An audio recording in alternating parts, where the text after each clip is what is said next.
dolor, inflamaciones, alergias, reumas, estados críticos del cuerpo. Especialmente podemos decir que los corticosteroides, especialmente la familia de los glucocorticoides, son considerados como una mano de santo dentro de la sanidad, puesto que si ya dentro del cuerpo humano, como sustancias naturales, tienen un montón de funciones, pues imaginaros en el ámbito de la farmacología, todos los usos que tienen los corticosteroides. Y seguramente todavía no sepamos ni el 1% de todas sus características y cualidades. Dentro de los corticosteroides podemos encontrar muchísimos fármacos de renombre, como por ejemplo tenemos la prednisona, la prednisolona, la dexametasona y por supuesto el principal corticosteroide natural del cuerpo, la hidrocortisona. Sin embargo, dentro de esta familia existe un corticosteroide que desde su descubrimiento se ha consagrado junto con el bromuro del hipertropio, el llamado atroben, y el beta-adrenérgico, el salbutamol, también conocido como el bentoil, conforma lo que se conoce este trío de la aerosolterapia, de poder ayudar a mejorar el intercambio gaseoso, la ventilación en los pacientes, es decir, mejorar la función respiratoria. Este corticosteroide se conoce como la budesonida y usualmente suele ser uno de los principales fármacos, por no decir el mayor fármaco que se receta y se prescribe dentro de los ámbitos de neumología.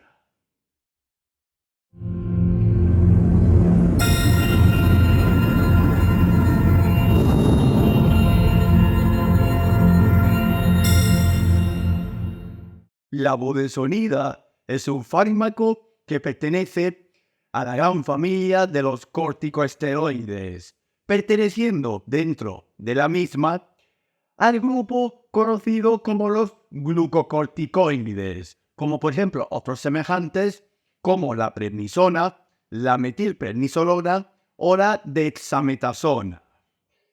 La budesonida la podemos encontrar en el mercado sanitario y farmacéutico bajo el nombre comercial de Pulmicort.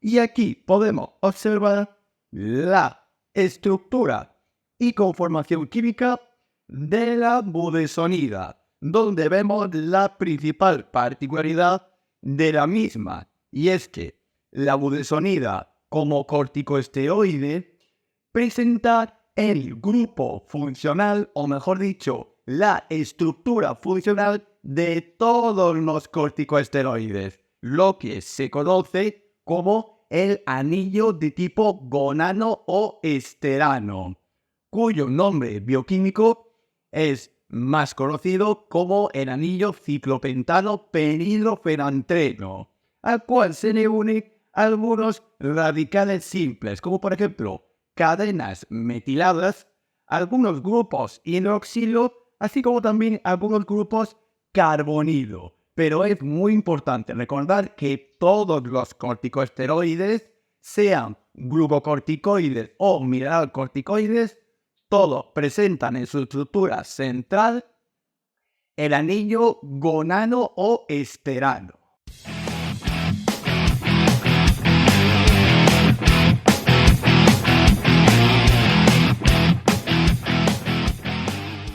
En la sanidad, la budesonida tiene múltiples usos, al igual que la mayoría de los corticosteroides.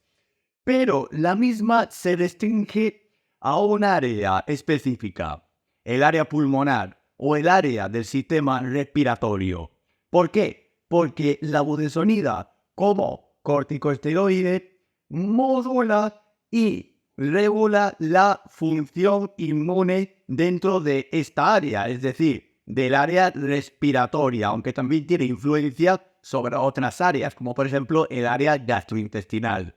Pero centrándonos dentro del ámbito respiratorio, podemos decir que la budesonida la utilizamos para el tratamiento y paliación de enfermedades neumológicas de tipo restrictiva y obstructiva, como por ejemplo en el asma y en el EPOC. Pero eso sí, cuando hay un componente inflamatorio o inmune que esté secundado a las mismas, ya que si por ejemplo en el asma y en el EPOC no encontramos ningún componente que sea de tipo inmunológico o inflamatorio, la budesonida, al igual que la mayoría de los corticosteroides, no tendrían ninguna utilidad, ya que su principal mecanismo de acción no sería fútil en esas ocasiones. Por lo cual es muy importante que la budesonida, siempre que se utilice en las neumopatías, estas tienen que tener un cierto carácter inflamatorio o una patología neumológica, la cual esté asociada a un cuadro inflamatorio.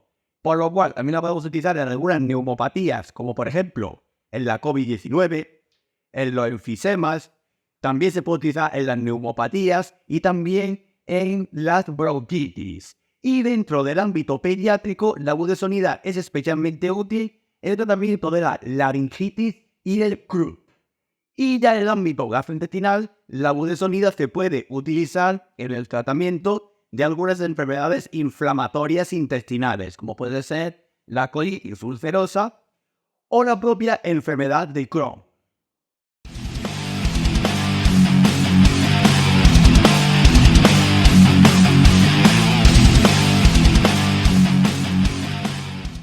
Bien es sabido que todos los corticosteroides, aunque tienen mucha diversidad funcional y unas características muy potentes dentro del organismo, siempre hay que evitar utilizarlos de forma masiva o cotidiana, sino simplemente en ocasiones especiales y donde de verdad se requiera su uso. Pero aún así debemos de saber que la budesonida no se debe utilizar en la propia alergia a la propia molécula, en este caso a los corticosteroides. Recordamos que todos tienen en su interior el núcleo bioquímico conocido como el anillo gonano o esterano. Tampoco se debe utilizar la budesonida en las crisis asmáticas o ataques agudos de asma, donde se requiere la utilización de otras medidas asociadas que sean algo más potentes, como por ejemplo la combinación del bromuro de ipratropio con el salbutamol, un anticolinérgico con un beta-adrenérgico. Por supuesto, la budesonida no se debe utilizar cuando hay enfermedades infecciosas graves dentro del paciente, como por ejemplo en las tuberculosis. ¿Por qué? Recordamos que la budesonida, como todos los corticosteroides, son inmunosupresores, deprimen la actividad del sistema inmunológico, reducen su actividad. Y si ya de por sí hay una enfermedad grave, como por ejemplo un cuadro de tuberculosis en cualquiera de sus estadios, si el sistema inmune está comprometido al descenso de actividad por culpa de la budesonida, evidentemente la tuberculosis no se va a sanar, incluso irá aún a peor. Y la budesonida tampoco se debe de utilizar en menores de 6 años, como la mayoría de los corticosteroides, y en caso de utilizarse, será siempre bajo estrecha vigilancia facultativa. Y dentro de las precauciones tenemos que saber que, de nuevo repetir, que ante cualquier infección respiratoria, especialmente si está producida por gérmenes o patógenos de tipo procariotas, como por ejemplo en la tuberculosis y algunas patologías como por ejemplo las neumonías, la budesonida puede deprimir, por no decir que deprime el sistema inmunitario, ya de por sí reduce la respuesta inmune ante esa enfermedad. Como todos los corticosteroides, la budesonida tiene que regularse un poquito la dosis en caso de que el paciente requiera, o mejor dicho, tenga alguna patología de tipo hepática y o renal. También se ha demostrado que la budesonida, al igual que la mayoría de los corticoides, puede interaccionar un poquito con la psicología. De nuevo, en los pacientes psiquiátricos decir que los corticosteroides, cuanto menos los utilicemos, mejor. Así como también en las endocrinopatías. Si ya de por sí el cuerpo tiene alteraciones dentro de los principales centros reguladores de corticosteroides, la budesonida puede incluso agravar aún más estas patologías. Decir que el estilo de vida también influye dentro de la actividad de los corticosteroides. Por ejemplo, la dieta saludable, los hábitos tóxicos como por ejemplo el tabaquismo, la obesidad, el sedentarismo, todo influye con los corticosteroides, incluido también el efecto de la propia budesonida. Y también decir que, siguiendo la línea de todos los corticosteroides, la budesonida, su suspensión tiene que ser de forma gradual, ya que si el cuerpo se acostumbra a que una sustancia que él mismo produce de forma natural se la estamos dando de forma exógena o externa, evidentemente el cuerpo va a dejar de producir esa sustancia porque ya se la estamos dando desde otro medio. Por lo cual la budesonida, si se utiliza a largo plazo, se tiene que ir reduciendo la dosis poco a poco. También decir que en los cuadros de disnea, insuficiencia respiratoria aguda y en el propio EPOC, la budesonida solamente se utilizará si hay un componente inflamatorio o de tipo inmune que esté asociado a esas patologías, porque si no, la budesonida no sería necesaria en el organismo. Le estamos administrando corticosteroides al cuerpo sin que sea necesario, y eso podría alterar algunas de las funciones del cuerpo. Y por supuesto hay que usar las interacciones de la budesonida con el resto de la farmacología existente.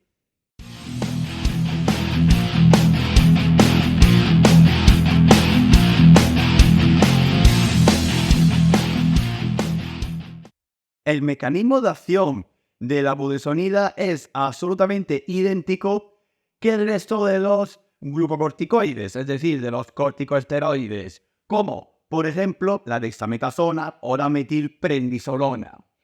En este caso, la budesonida es un glucocorticoide tipo antiinflamatorio, pero que eso sí, actúa principalmente a nivel respiratorio y gastrointestinal. ¿Y cómo consigue la budesonida ejercer su mecanismo de acción? Mediante la inhibición de los mediadores celulares que intervienen dentro de la respuesta inmune, así como también en la producción de citoquinas, lo cual que conlleva una disminución de la respuesta inmune. Y en el caso de las vías respiratorias, la desaparición de la inflamación que puede estar obstruyendo las vías respiratorias y favoreciendo el intercambio gaseoso o la ventilación.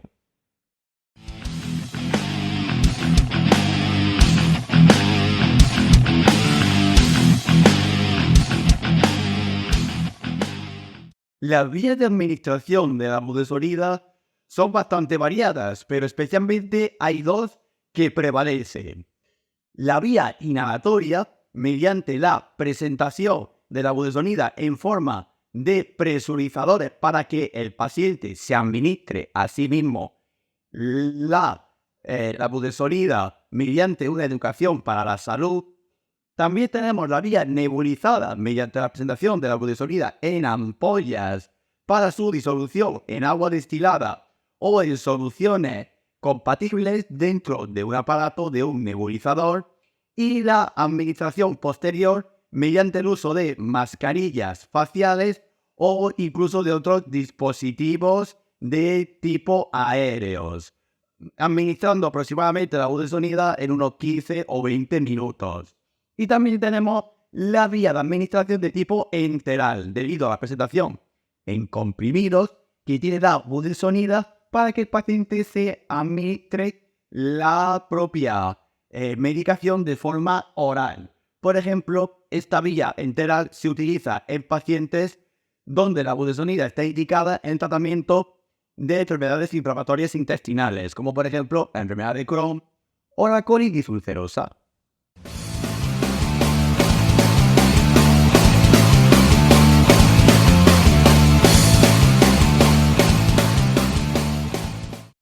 La posología más habitual de la budesonida es muy variada y está condicionada a múltiples factores, donde podemos mencionar la vía de administración que vayamos a utilizar, la necesidad del paciente a la exposición o a la administración externa de corticosteroides, en este caso la budesonida, y también la edad. Por ejemplo, si utilizamos la budesonida en su solución inhalatoria, utilizaremos de 200 a 400 microgramos diarios, fraccionando esta dosis si fuera necesario. Que utilizamos la budesonida en una suspensión inhalatoria, es decir, mediante el uso de presurizadores. Por ejemplo, para mayores de 12 años, podríamos utilizar de 100 a 1600 microgramos diarios, fraccionando la dosis. Que utilizamos la suspensión inhalatoria en un paciente con budesonida, pero que tiene menos de 7 años y está recomendada. Por ejemplo, podemos utilizar de 200 a 400 microgramos diarios, de nuevo fraccionando las dosis. Si la budesonida la utilizamos en poblaciones pediátricas con laringitis o con el croup, se pueden utilizar dosis máximas de hasta 2 miligramos diarios, pero eso sí, espaciando las dosis, no dando dosis únicas. Y ya por último, si utilizamos la vía nebulizada, que es la vía más común de administración de la budesonida, para mayores de 12 años podemos utilizar de 0,5 a 2 miligramos en 24 horas, administrando un máximo de 4 miligramos diarios. Para menores de 12 años utilizaríamos la mitad de la dosis, de 0,25 a 1 miligramos diarios, y administrando un máximo de 2 miligramos diarios, casi más o menos igual que en el croup. Y la dosis de mantenimiento en la vía nebulizada, por ejemplo, en un paciente con EPOC crónico, se puede incluso hasta doblar si fuera necesario. Pero siempre hay que recordar que la dosis de budesonida, al igual que de todos los corticosteroides, se intentará que sea la mínima posible y el tratamiento lo más corto posible para evitar la aparición de tolerancia o dependencia del cuerpo a la budesonida y a los corticosteroides.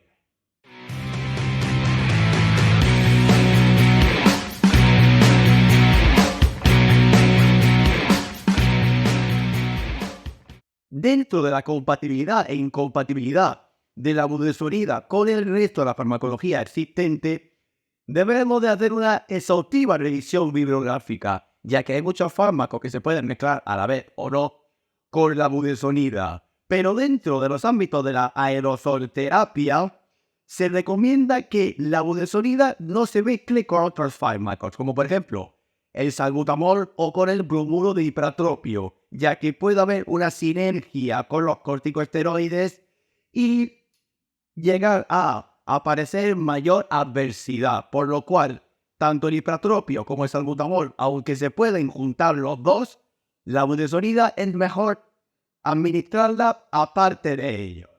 Y dentro de las interacciones, evidentemente la budesonida tiene sinergia y agonismo con su propia familia, con los corticosteroides y los esteroides.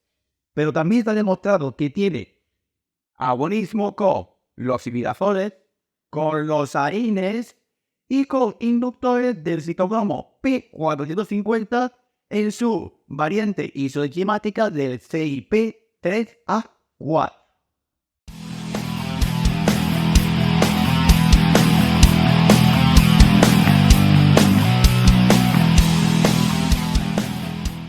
Dentro de la farmacología de los corticosteroides, podemos decir que la budesonida es quizás el familiar de este grupo que apenas presenta adversidad, aunque la mayoría de sus efectos secundarios se suelen dar en los primeros estadios de terapia, pero son efectos adversos muy leves, como por ejemplo la aparición de irritación de algunas mucosas, como por ejemplo la mucosa oral o la mucosa faríngea, es decir, molestias en la boca y en el cuello, pero muy leve. También puede haber la aparición de disfonía y de disfagia, de nuevo, alteraciones laríngeas y de la garganta, pero que suelen ser muy relativas. Normalmente, la budesonida suele ser un fármaco muy seguro a las dosis recomendadas. Y también puede provocar ronquera y tos. Ahí la ansiedad puede provocar cefaleas y mareo, así como la aparición de tolerancia. Recordamos que todos los corticosteroides, cuando se quite la terapia, la budesonida debe de retirarse poco a poco, de forma gradual, ir bajando la dosis hasta que ya no sea necesaria. Y la budesonida también puede provocar la aparición de candidiasis, es decir, infecciones oportunistas, especialmente en mucosas cercanas o que sean de acción de diana de la budesonida, como por ejemplo la mucosa oral o la mucosa faríngea. Recordamos que la budesonida, como todos los corticosteroides, es un inmunosupresor. Y dentro del embarazo y la lactancia, la budesonida tiene categoría B, es decir, es un fármaco seguro que se puede utilizar tanto en la gestación como durante la lactancia y en el propio lactante, pero siempre si es estrictamente necesario. Si no, mejor utilizar otras alternativas de aerosolterapia, como puede ser el salbutamol o el bromuro de ipratropio.